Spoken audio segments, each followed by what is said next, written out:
बोलो जयकारा, बोल मेरे श्री गुरु महाराज की जय।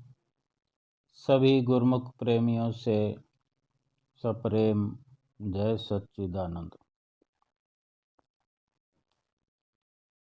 इंसान बहुत ही भोला है,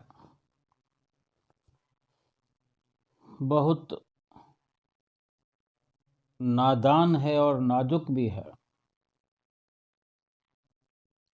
एक बार कोई बुरी आदत या बुरी संगत में पड़ जाए, उलझ जाए, फिर उससे मुक्त होना बहुत मुश्किल हो जाता है। इंसान का फर्ज है कि अपने आप को समझाए, मन को जीतने के लिए इंद्रियों पर नियंत्रण रखे। हम इस दुनिया में आकर अपने आप से कभी रूबरू होकर देखें, अपने आप से पूछें, अपने आप में विचार कर देखें, अपने आप में जुड़ कर देखें कि हम कहाँ पर स्थित हैं। हमारा मन हमारे कहने पर है या नहीं, या कहीं हम मन के कहने पर तो नहीं हैं। अगर मन के कहने पर हम चल रहे हैं, मन की मर्जी कर रहे हैं, मन की मर्जी से अगर भगवान का नाम भी जप रहे हैं मन की मर्जी से, तो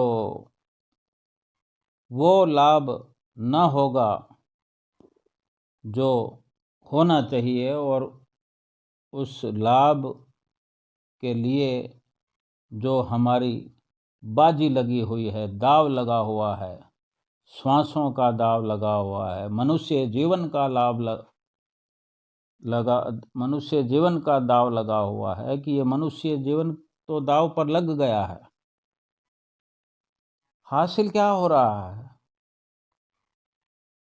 अगर मन मर्जी से जप तप नेम धर्म संयम आचार ये सब अगर कर भी रहे हैं तो कितना सफर तय कर पाएंगे?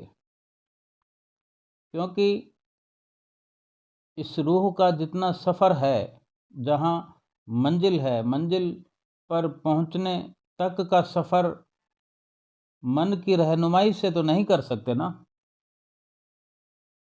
हमारा कोई भी तरीका हो, कोई भी प्रयास किसी भी तरह से हो, लेकिन जिस मंजिल को हमने देखा नहीं, कभी पाया नहीं, केवल पढ़ने सुनने में वो गहराई नहीं आ सकती जब तक किया नहीं जाएगा। और किया तब जाएगा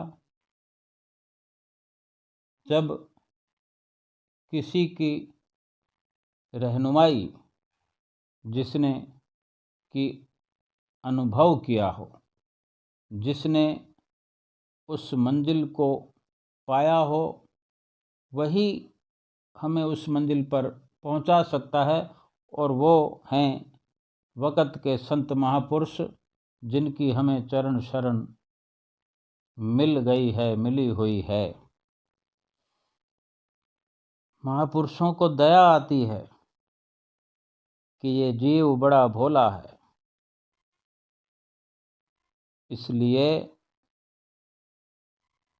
अगर मन की रहनुमाई छोड़कर महापुरुषों की रहनुमाई हासिल की जाए तो पूरा पूरा लाभ प्राप्त किया जा सकता है, पूरा आनंद प्राप्त किया जा सकता है।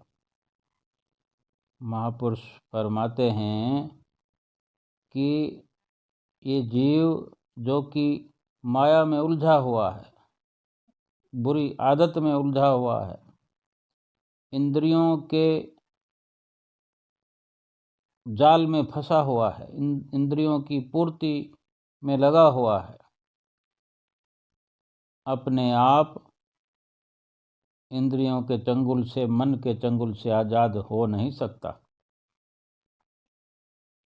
मन को जीतने के लिए, विजय प्राप्त करने के लिए इंद्रियों पर नियंत्रण करना पड़ेगा।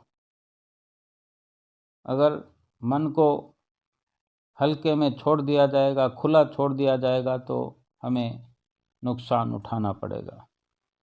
हम अपने मन से पूछें, महापुरुष फरमाते हैं कि ए मन, यदि तू रूहानी नफ़े नुकसान को ठीक ठीक प्रकार से जानता होता तो विषय विकारों की तरफ कभी ना जाता।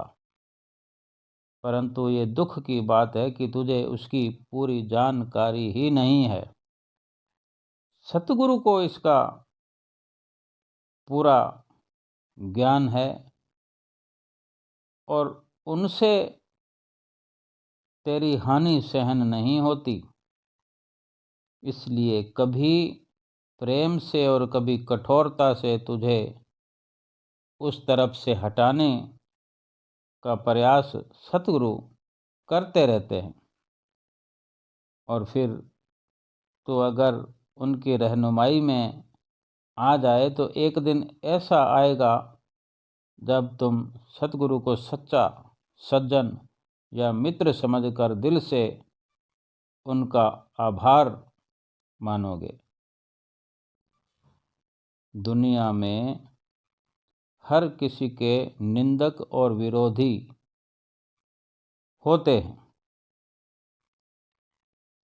जो कि निंदा करते हैं और ये जीव सहन नहीं कर सकता। लेकिन सही नज़रिए से देखा जाए तो निंदक और विरोध करने वाले साधकों की साधना पक्की करने में मददगार साबित होते हैं। क्यों? कि वे उसे पाप व गलत काम करने से सावधान करते हैं। यानी एक चुनौती देते हैं। निंदा करने से हमें एक चुनौती स्वीकार करनी चाहिए कि जो जिस प्रकार की ये भाषा का इस्तेमाल करते हैं, हम विचार करें कि क्या वाकई हम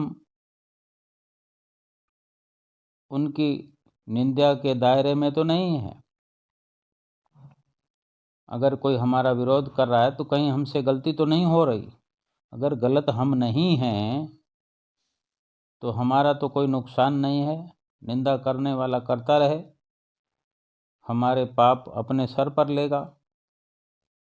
हमें क्रोध नहीं करना, हमें किसी प्रकार की चिंता नहीं करनी,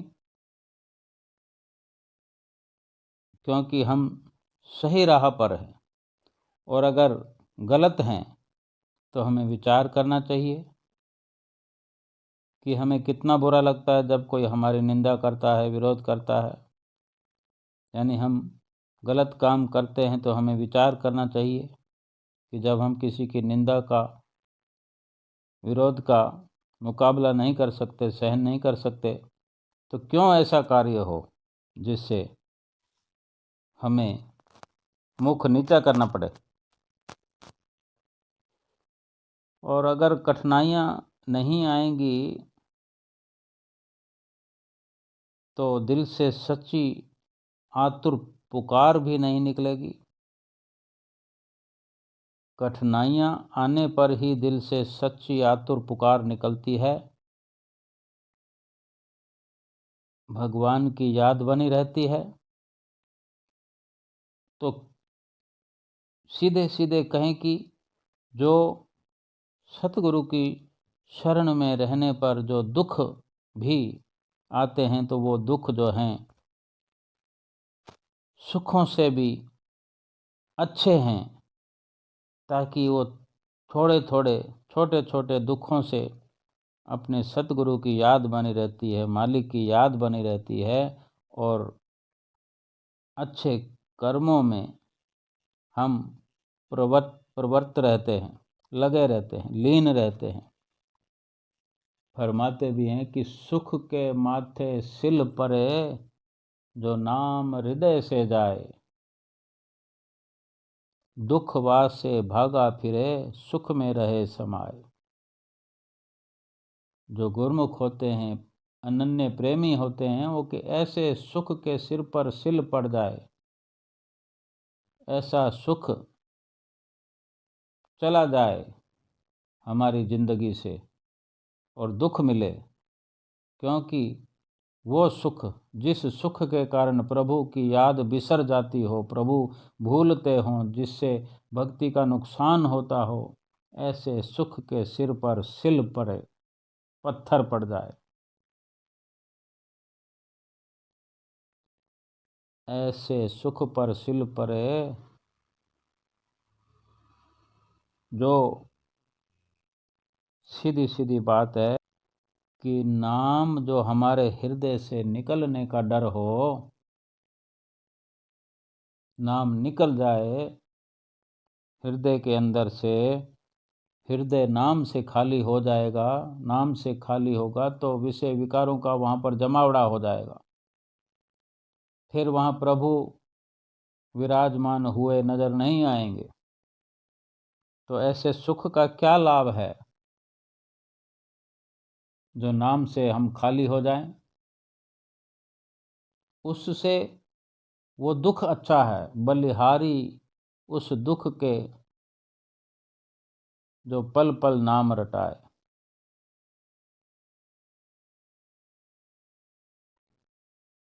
दुख के कारण, कुछ पीड़ा के कारण प्रभु की याद बनी रहती है, पल पल उसकी याद बनी रहती है। और जब प्रभु की याद बनती है,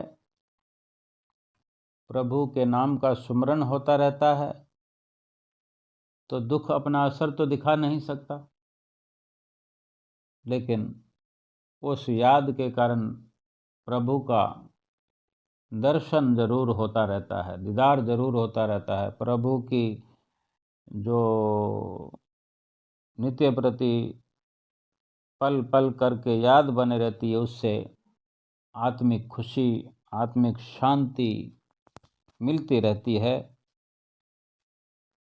और यही जीव की असली कमाई है, असली पूंजी है, जिसको एकत्र करने के लिए ये जीव संसार में आया है। और असली मकसद पर अगर हम पहुंच सकते हैं तो केवल और केवल सतगुरु की रहनुमाई में चलकर, सतगुरु की आज्ञा का पालन करके, नाम सुमरन की कमाई करके। बोलो जयकारा बोल मेरे श्री गुरु महाराज की जय।